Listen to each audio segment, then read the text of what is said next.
இன்னைக்கு முர்கிஸ் கிச்சன்ல brown Sana and rajma சேர்த்து மசாலா குழம்பு எப்படி பண்றதுன்னு பார்க்கலாம் வாங்க.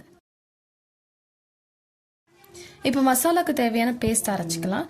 அதுக்கு ஒரு அரை மூடி அளவுக்கு தேங்காய், ஒரு கைப்பிடி அளவுக்கு கொத்தமல்லி, ஒரு கைப்பிடி அளவுக்கு புதினா, பிரியாணி இலை, 2 பட்டை, 1 டீஸ்பூன் சோம்பு, லவங்கம், ஏலக்காய், அன்னாச்சிப்பூ, 2 தக்காளி, 3 வெங்காயம், ஒரு 10லேருந்து 15 பல்லு பூண்டு, ஒரு பீஸ் இஞ்சி. இதெல்லாமே நான் ஃபைன் பேஸ்ட்டாக அரைச்சி வச்சுருக்கேன்.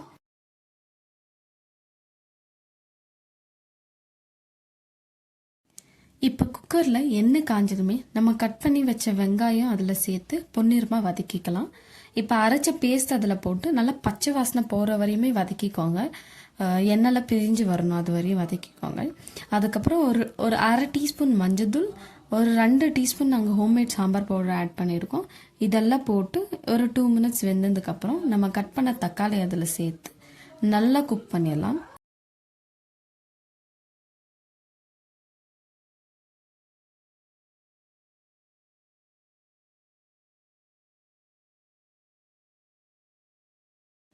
இப்போ நான் நைட்டே ஊற வச்ச சன்னாவும் ராஜ்மாவும் அதில் சேர்த்து தேவையான அளவு உப்பும் தண்ணியும் சேர்த்து ஒரு 3லேருந்து 4 விசில் விட்டுக்கோங்க.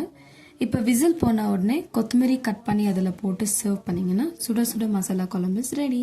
இது நீங்கள் புட்டு கூட வச்சு சாப்பிட்டீங்கன்னா இன்னும் டேஸ்டியாக இருக்கும். தேங்க்யூ.